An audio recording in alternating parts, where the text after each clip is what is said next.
আর 200 কোটির উপরে মুসলমান, মাত্র 97 লাখ ইহুদি। তাও এদের কোনো রাষ্ট্র নাই, এদের কোনো দেশ নাই, এদের নিজের জায়গা নাই, অন্যের জায়গায় থাকে, বাধাই না। 97 লাখ ইহুদির ভয়ে মুসলমানরা খাবে এবং তাদের ঈমান দুর্বল হয়ে গেছে। মুসলমান সিংহের জাতি একটা হুঙ্কার দিয়ে সারা পৃথিবীর কাফের বেঈমানরা তরতর করে থাকত। কথা বলে ঠিক খালেদ এক খালেদ বিন ওয়ালিদ 2 লক্ষ কাফেরকে কচু কাটা পাহাড়ের মতো কেটে দিয়েছে। একজন 2 লক্ষ কাফেরকে একা কেটেছে।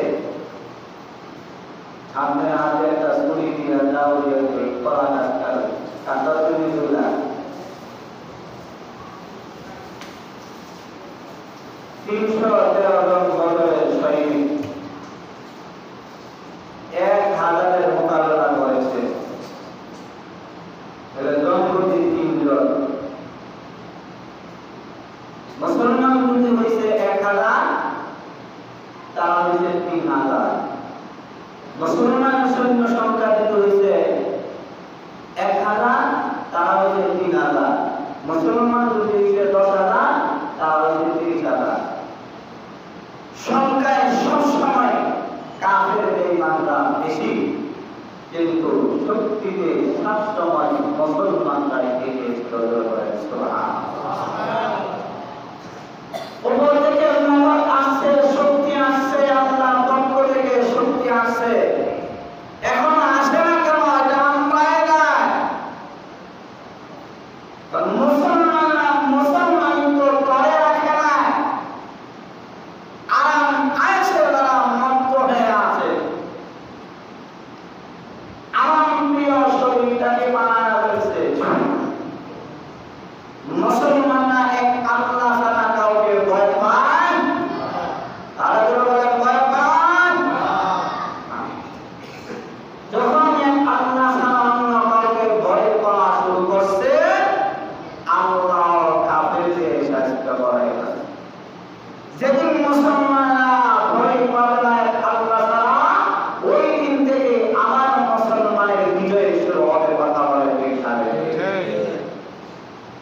ফিলিস্তিনের যুবকরা বলতেছে, আমরা মানব গর্ব তো কারো কাছে মাথা নত করবো না।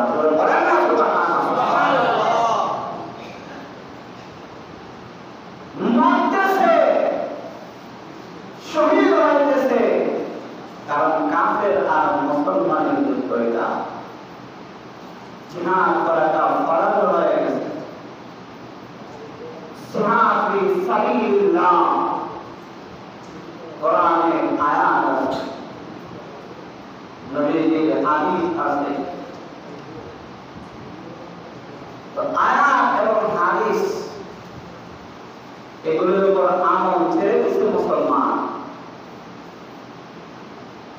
এজন্য মুসলমানের উপর বোমা মারে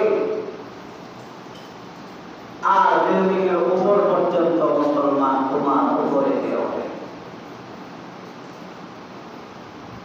মুসলমানের ঈমান দুর্বল হয়ে গেছে, আল্লাহর প্রতি বিশ্বাসটা কমে গেছে। আল্লাহ যেভাবে বলেছেন সেভাবে মুসলমান চলে না। এজন্য মুসলমানের উপর এই অত্যাচার। যেদিন মুসলমানরা এক ইহুদি মুসলমানদের দিলায়, তোমাদের শুক্রবারে যেই রকম মুসল্লি হয়, ফজরের নামাজ কি ওই রকম মুসল্লি হয়? ইহুদি হাসতেছে। মুসলমান দিলায় ইহুদি তুমি হাসো কেন? কেন তুমি ওই হাদিসটা জানো না? তোমাদের নবী বলে গেছে, সেদিন শুক্রবারে যে পরিমাণ মুসল্লি হয়, ফজরের নামাজে ওই পরিমাণ মুসল্লি হবে, ওই দিন থেকে মুসলমানের বিজয় শুরু হয়ে যাবে। জোরে বলেন সুবহানাল্লাহ।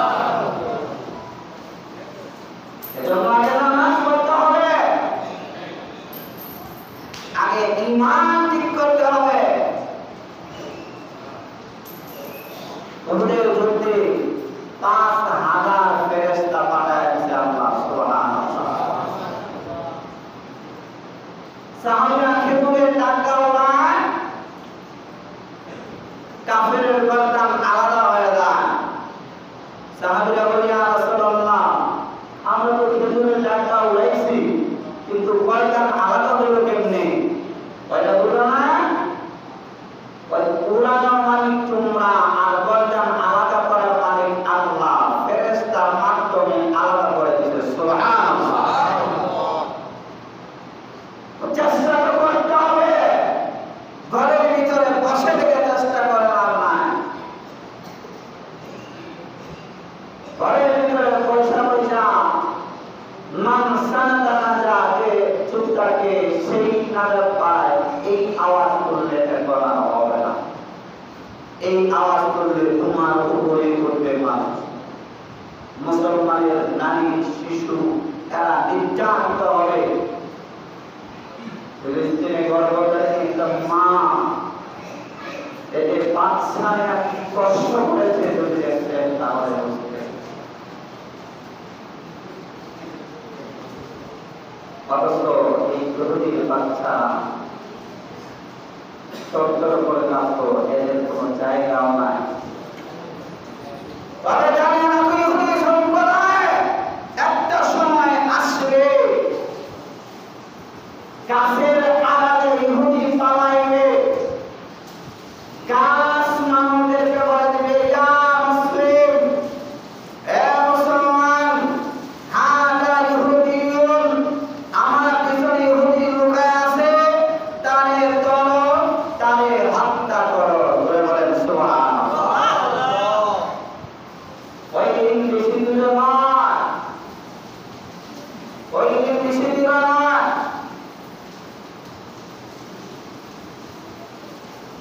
মুসলমানরা যদি এখনই ঠিক হয়ে যায়,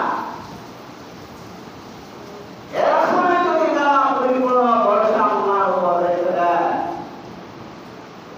নিজেদের যা কিছু আছে প্রস্তুত হয়ে যায়, ওই ইহুদি বুদ্ধ খ্রিস্টান নাসারা বৌদ্ধ হয়েও কোনো লাভ হবে না। কারণ মুসলমানের সাথে আছেন কে? আর কে আছে? মুসলমানের রক্ত এত সস্তা না। মুসলমানের রক্ত আল্লাহর কাছে দামি। মুসলমানের রক্তের বিনিময়ে আল্লাহ জান্নাত বিক্রি করেন। আল্লাহ বলে, আমি জান্নাত বিক্রি করবো দুইটা জিনিসের বিনিময়ে। এক হলো রক্ত, রক্তের বিনিময়ে আমি জান্নাত বিক্রি করবো। কিংবা মুসলমানরা জিহাদের ময়দানে রক্ত দিয়ে জান্নাত তৈরি করেছেন। সুবহানাল্লাহ। হযরত জাফর তাইয়ার রাদিয়াল্লাহু তাআলা আনহু যুদ্ধ করতে করতে করতে করতে ডান হাত শত্রুরা কাফেররা কেটে ফেলেছে। এবার বাম হাত দিয়ে যুদ্ধ শুরু করেছে, বাম হাত শত্রুরা কেটে দিয়েছে। তারপরে যুদ্ধ চালিয়ে গেছে, ইসপা হয় না, শহীদ হয়েছে। নবীজি বলে, আমি দেখলাম জাফর তাইয়ারকে আল্লাহ তাআলা জান্নাতের মধ্যে দুইটা ডানা দিয়েছে। ওই দুইটা ডানা দিয়া জান্নাতের ভিতরে চলে ঘুরে দাঁড়াইছে। সুবহানাল্লাহ। এত কষ্ট করেছে, সমাজে যদি কেউ জান্নাতে যেতে চান, সে যেন শহীদ হয়।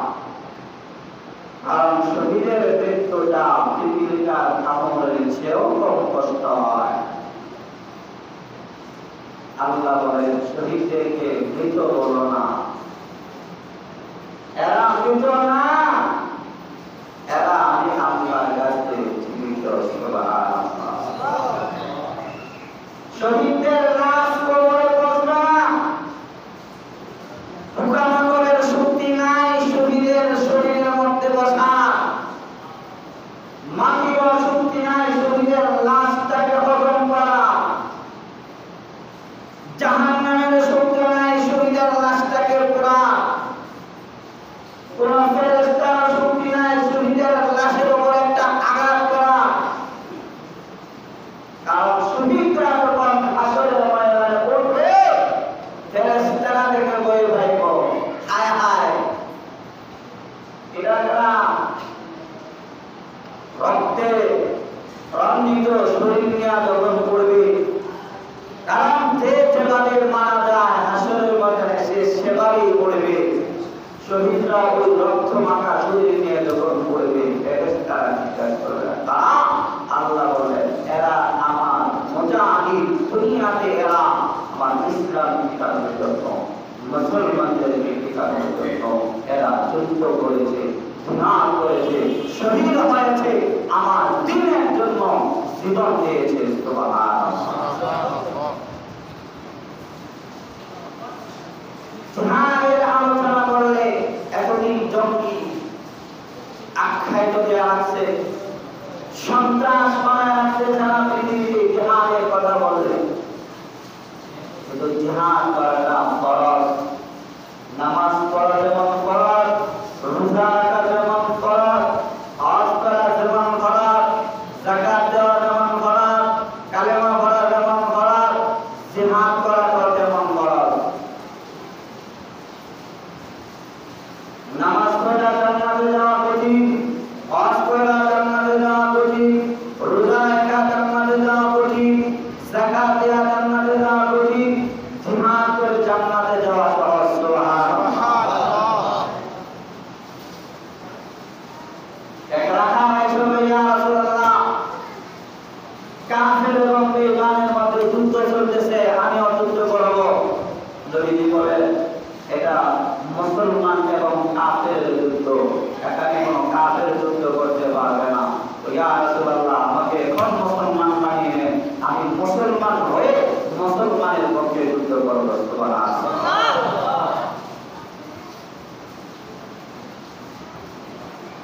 এজন্য মুসলমান এমন শিক্ষার জাতি, এদেরকে থেকে কাফের বেঈমানরা তত্ত্ব করে ভয় পায়। তাকবীর ধ্বনির আওয়াজ যখন কোনো হিন্দু, বুদ্ধ, খ্রিস্টান, নাসারা, ইহুদি, বেঈমান, কাফেরের গায়ে লাগে, কম্পন শুরু হয়ে যায়। নারায়ে তাকবীরের ধ্বনিটা এটা এত বড় একটা আইটেম বোমার মতো কাফের বেঈমানের অন্তরে কম্পন সৃষ্টি হয়ে যায়। এজন্য মুসলমান আরাম দিন পেয়ে গেছে, আরামের দিন কাটাইতেছে, আর ওদিক দিয়া ইহুদিরা একটা একটা দেশ করে আস্তে আস্তে দুর্বল বানাইতেছে। মুসলমানের দেশগুলির সাথে তারা যুদ্ধ লাগে, মুসলমানদেরকে তারা শেষ করে দেবে, এটা হল তাদের টার্গেট। কিন্তু এদের টার্গেট কোনদিন পুরো হবে কি বলেন? হবে কোনদিন তাদের মনের আশা পূরণ হবে না, কারণ মুসলমানরাই শেষে বিজয়ী হবে। সুবহানাল্লাহ। যুদ্ধ আসছে হিন্দুস্তান, ওই যুদ্ধে মুসলমানরা এত মরবে, 3 ভাগের 2 ভাগ মরে শেষ হয়ে যাবে, আর 1 ভাগ জীবিত থাকবে। ওই 1 ভাগ এরা খাঁটি ইমানদার ওয়ালা থাকবে, এদের হাতে আল্লাহ তারা পৃথিবীটারে বিজয়ী দান করবে। সুবহানাল্লাহ। এদের হাতে সারা পৃথিবী বিজয় হবে। ফিলিস্তিন এরা খাঁটি মুসলমান, এরাই বলবে ইমাম মাহাদি শহীদ। এদেরকে শেষ করতে পারবে না, যদিও সময়ের জন্য বোমা ফেলে তামা বানিয়ে দিতেছে, জায়গাগুলি শেষ করে দিতেছে, তারপর তারা শেষ করতে পারবে। কারণ দিন শেষে মুসলমানের বিজয় হবে। তবে আমরা মুসলমানরা যদি চেষ্টা না করি, আল্লাহ বিজয়টা দিয়ে দিতে পারে।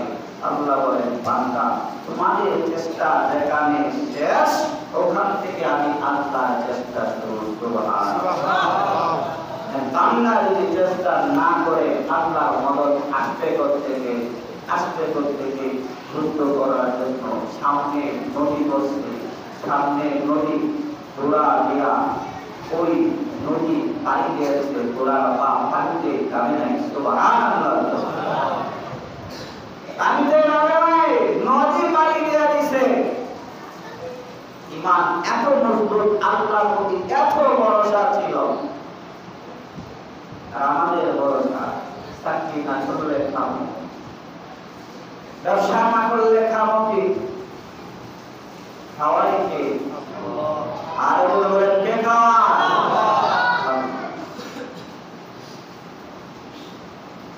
এজন্য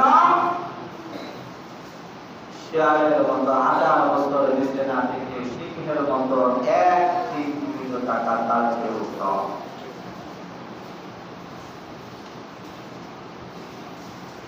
জিহাদের ডাক যদি আসে যাবে তো ইনশাআল্লাহ। শুধু মুখে মুখে ইচ্ছা না, নিজেই তো পাওয়া যায় না, সেখানে পাওয়া যায়। সবচেয়ে সহজ মৃত্যু, সহজ একটা স্থান যাওয়ার লাগে শহীদ হওয়া। শহীদ হওয়ার জন্য দোয়া করবে, দোয়া করবে। শর্ত আছে যে মানুষ আমাকে দিন বাহাদুর করবে, এজন্য আমি জিহাদ করব। ও জান্নাতে যেতে পারবে না, শহীদ হবে, যাইতে পারবে না। আল্লাহ বলবেন, তুমি তো দুনিয়াতে তোমার মনে মনে পাপ ছিল যে মানুষ আমাকে দিন বাহাদুর করবে। মানুষ তোমাকে দুনিয়াতে বলেছে আমার কাছে কিছুই নাই। তুমি দুনিয়াতে পেয়েছ, মানুষ তোমাকে খুব বলাবলি করেছে তুমি একজন বীর। মনের মধ্যে এই নাম থাকতে হবে, জীবন আল্লাহ, দেব আল্লাহ, আমার কোনো আদিত্য বরত্ব নাই, একমাত্র আল্লাহর জন্যই নিজের জীবনটাকে দেব। ইনশাআল্লাহ।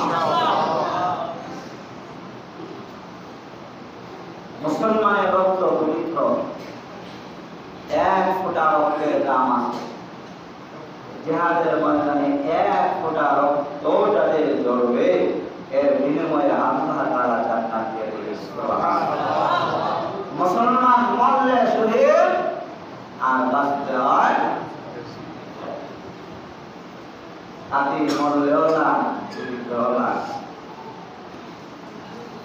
আর কাফের বেঈমান এরা জীবিত থাকলেও জাহান্নামে যাবে, মরলেও এরা জাহান্নামে যাবে। ওরা জানে এখন যেই পদ্ধতিতে যুদ্ধ দেখতেছে, বোমা দিয়া, বিমান দিয়া, রকেট দিয়া, সাইলেন্ট দিয়া, মিসাইল দিয়া যেভাবে যুদ্ধ করে, একটা সময় আসবে এগুলি একটাও কাজ করবে না,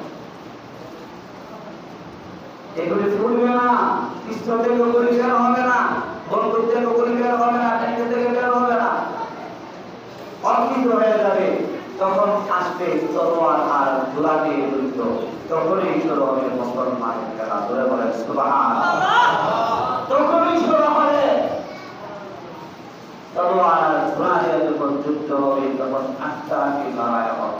এখন তো রাতের অন্ধকারে ছেড়ে দেয়, নদীর উপরে দিয়ে ছেড়ে দেয়, ছেড়ে দেয়, উপস্থিতি ছেড়ে দেয়, তখন আর ছাড়াছাড়ি নাই। তখন মুখোমুখি যুদ্ধ হবে, কাতারে কাতারে যুদ্ধ হবে, মুখোমুখি যুদ্ধ যখন হবে, তখন বোঝা যাবে, তখন মুসলমানের বিজয়ী হবে ইনশাআল্লাহ। আল্লাহ তাআলা আমাদের সকল জিহাদের আয়াতগুলি বুঝে, হাদিসগুলি বুঝে তার উপর আমল করার তৌফিক দান করুন।